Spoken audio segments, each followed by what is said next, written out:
Hey, what's up, you guys? Welcome back. Happy Wednesday. I hope you all had an amazing day. I had a long day. Wednesdays are a long day for me, you guys. I go to work, I'm working out. There's so much that happens on Wednesdays, but nevertheless, I'm back. I'm here with you. Let's talk about some NBA basketball, specifically the 76ers, because they're off to a rough start, to say the least. Look at these faces right here in the still. Look at the faces. The faces are just like, what in the entire hell is happening? And that's what I'm wondering as a fan. Why are the Sixers currently 2-11? With in spite of Joel not being there, they have Paul George. Tyrese got hurt, but Jared McCain has been stepping up and balling out. So I'm like, 2-11. What's going on? Long and behold, rumor comes out. I'm not sure how true it is or what all the specifics are, but supposedly there was some sort of team meeting and they held Joel Embiid accountable for his tardiness. I'm going to play this little clip for you, and then I'm going to give you my thoughts because to me, it's more than just Joel why this team is 2-11. The Sixers, they need answers now. Please. They sit at 2-11 on the season, and their big three is yet to play a game together. After a loss to the Miami Heat on Monday, the Sixers, they held a team meeting where our Shams Charania reported that Tyrese Maxey confronted Joel Embiid. The Sixers, they're back in action tonight for the first time since that episode. You mentioned his name, and he will appear. The aforementioned Shams Charania is here. That all rhymes, but it's been now 48 hours, Shams, since that team meeting. Where does the relationship stand between the Philadelphia Stars now? Look, I'm told that Joel Embiid has been very accepting of the message delivered by Tyrese Maxey. And all of this is possible because of the relationship that both of these men have. And this is a relationship that started when Tyrese Maxey came into the league in 2020, and he was under the wing of Joel Embiid. And that was someone, Joel Embiid really used to get on Tyrese Maxey and challenge him, hold him accountable to being more aggressive from the field, score more for the Sixers team. And just in this way, same way now, the equity that's been built up has allowed Tyrese Maxey now to go to the face of this franchise, the former league MVP, go back to that equity and essentially tell Joel Embiid, we need you to be on time. We need you to be engaged fully here. And that meeting was full of action items, things that will allow this team to be more urgent. They need Joel Embiid to be the MVP Joel Embiid if this team is going to have a chance to win a championship. And Tyrese Maxey and Joel Embiid both know it. Right. A big part, Chums, before we let you go, of the Sixers' struggles, it's been their health. When can we expect to see Maxey, Embiid, and PG finally share the court for the first time? I'm told Tyrese Maxey is hopeful to play tonight. Okay. And make. You know something, you guys? I did a lot of thinking about this earlier while I was making dinner. I'm like, the Sixers 2-11. I know the headlines are all Joel Embiid, and people are saying that he is absolutely the reason why they are currently sitting at 2-11. No, no. I cannot agree to that. Just as a fan, and it's just when a team is 2-11, I don't care what team it is, I don't care who you have on it. That tells me that there is more than just one person responsible for the team losing 9 out of 10 games. That's unacceptable. Now, I said this before in my other video when the whole thing came out with Joel Embiid, pushing the reporter who mentioned, his family, in the article that he wrote about Joel Embiid. The 76ers as an organization, starting from the top, ownership, GMs, to me, it starts with them. From the beginning of the season, you said Joel Embiid, when I was playing, he wasn't going to be playing at the beginning of the season, him or Paul George. And then Joel wouldn't be playing back-to-back games. Again, so already you're putting it out there that Joel's not available. So already you're setting the precedent for, okay, he's going to be here, in and out, not really. And you have angry fans who probably spent their hard-earned money wanting to see Joel Embiid play this new big three, and here you are saying that he's not available. And when he is available, it won't be on a back-to-back basis. That's the first thing already. So we were already upset and feel some kind of way about that. They provided no context as to why. Last time we saw Joel before the season, we saw him in the Olympics. And obviously, he wasn't playing like we know he can play, but he was healthy enough to participate is the point. And he went from that to not playing at all and then only playing in back-to-back games when he is available. Did something happen? Was he injured? Did he get hurt in the preseason? Like, give the fans something because that's how you make your money. The stands are filled, the arena is filled with fans who are there cheering on 76ers. I feel like they owe them more than just, for me, the organization kind of just threw Joel out there by himself and left him to hang.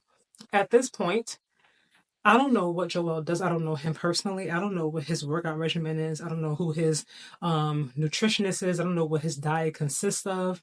But he's always had a problem with health. He has, for the most part, since he's been in the NBA, he has not played a full season where he's just been completely healthy for a full 82 games. This is nothing new. So at this point, why are we as fans, as an organization, as fellow teammates on the 76ers still expecting him to be healthy? Like, when are we going to adjust and get acclimated to who Joel is? We know that he's one of the most dominant players in the NBA when healthy. But again, it's when healthy. So at this point, what do we do to work around that so we can still achieve the goal? Now, here is where I hope that in this team meeting that they held everyone accountable along with Joel Embiid, because you have Kyle Lowry, who is an NBA champion, mind you. Now, he's not no, he's not who I guess he used to be because he's getting older, but he averages 24 points. 24 minutes, excuse me, 24 minutes, and then he's only averaging 6.2 points. 6.2 points, 2.2 rebounds, and then 3 assists. On 24 minutes, when you have Tyrese Maxey out, when you have Paul George, who has been struggling, when you have Joel Embiid, who's not there, you're a veteran. Your veteran presence is part of the reason why they brought you into this franchise. Your experience, how you can probably lead a locker room, how you can encourage the other ones around you who have not been to the mountaintop, so to speak, which is the NBA championship or a finals. That's what you're there for. 6 points? 6 points. Unacceptable. Let's go to Caleb. And I like Caleb Martin, but I feel like him and Gabe Vincent, they have not looked the same since they left Miami Heat, and I think they personally should have stayed. So we're going to Caleb, right? 33 minutes. That's his average, right? 33 minutes right now. 11 points. 11 points, 33 minutes, 5.6 rebounds, 2.5 assists. Okay, so I'm going to go to Paul George, who is averaging 30. Again, he's one of the faces now. You brought him in. You brought this new superstar presence in, this new superstar caliber player to help lead your team to an NBA championship, to work alongside Joel Embiid and Tyrese Maxey, who is averaging 30 minutes, 16.7 points, 5.6 rebounds, and 5.1 assists. We know he's capable of more, right? We know that if you watch Paul George, he can definitely average more than 16 points.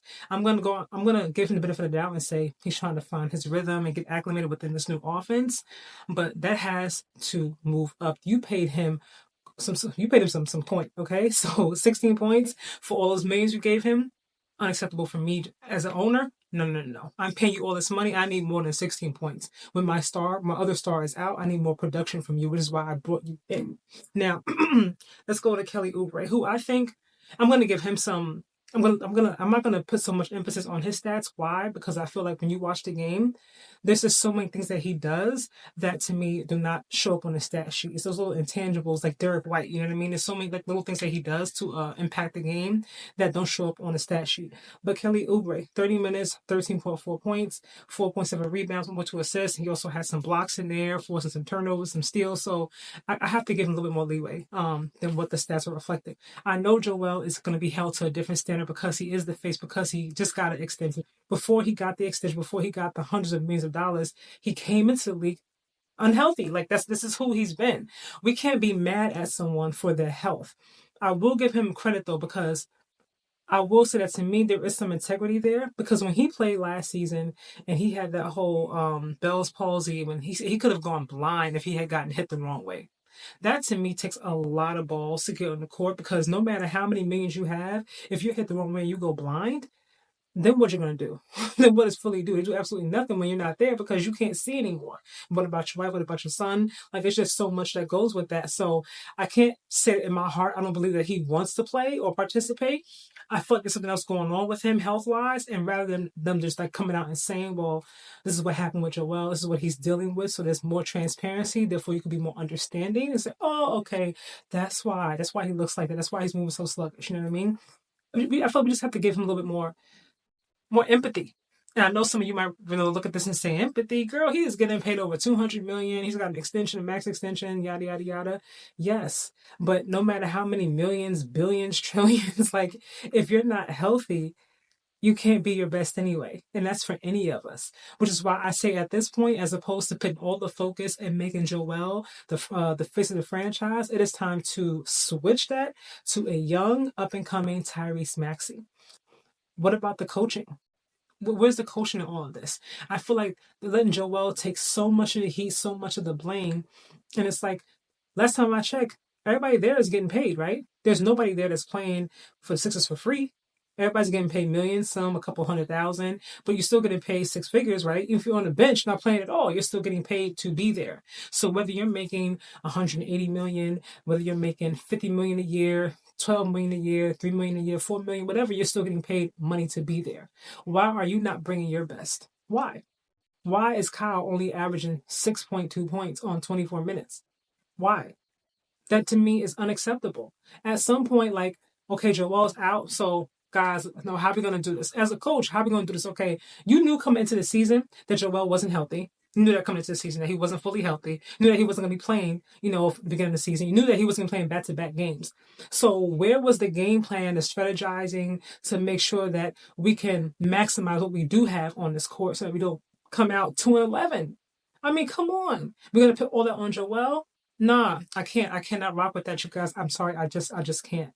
Now, when he's back, when this big three is able to play, together, I don't know what it's going to look like. It's going to take time for, the chemistry to gel. Those things don't happen overnight. You know what I mean? I think a little patience, just from Philly fans in general, patience is a virtue and patience is key. We have to give Joel some grace. We have to give the Sixers some patience with the big three specifically, not the whole team, because everybody else is getting paid. Do your job. And why not put other people in the lineup? If you have Kyle Lowry, who is older, who's not as fast, how about you take him out and you put Kenyon Martin Jr. in? I don't know. Put somebody else in to give this team a spark and see what happens. If you're losing, you have nothing to lose by trying something new anyway, right? I always say, like, if you're losing and it's not working, whatever you're doing is not working, then you try something different and see if that does work.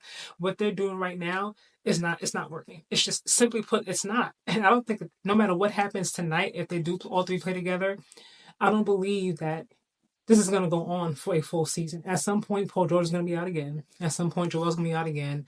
And for maybe an extended period of time. And when that happens, then what? Jared cannot be super bad for this franchise. And if he is, then how does that work with, Maxey is back and he's healthy? Because to me, Jared McCain should not be going to the bench. I'm sorry. I can't sit that in my heart of hearts and be comfortable with it. But he has done enough to me to be a part of this starting lineup the way it's looking. Why not? He's doing more than Caleb. He's doing more than Caleb, rookie or not. I don't care about Caleb's experience. He's providing more production. So therefore, Caleb, you can have a seat, come off the bench, and I'm going to put him in the starting lineup, even with Maxey back, even with Joel back. That's just my personal opinion, you guys. I like to try different things. Like I always say, if it doesn't work, it does not work. But at least I know I tried it before I said, hey, it doesn't work, right? Because 2-11, 2-11, if this gets any worse as the season goes on, then we're playing catch up. And I mean catching up, trying to get up in there, playing kind of thing. We have to accept Joel for who he is, you guys. We have to accept him for who he is. As talented as he is, he's not going to be the player that carries you to the promised land. He's not healthy enough to do it. Not that he doesn't want to do it, he just can't because of his health. So at this point, it's time to switch gears and make something else happen. But we have to stop expecting him to be the Batman of this franchise. He can't anymore. We got to go on ahead and tag Team Robin in and fix some other stuff out.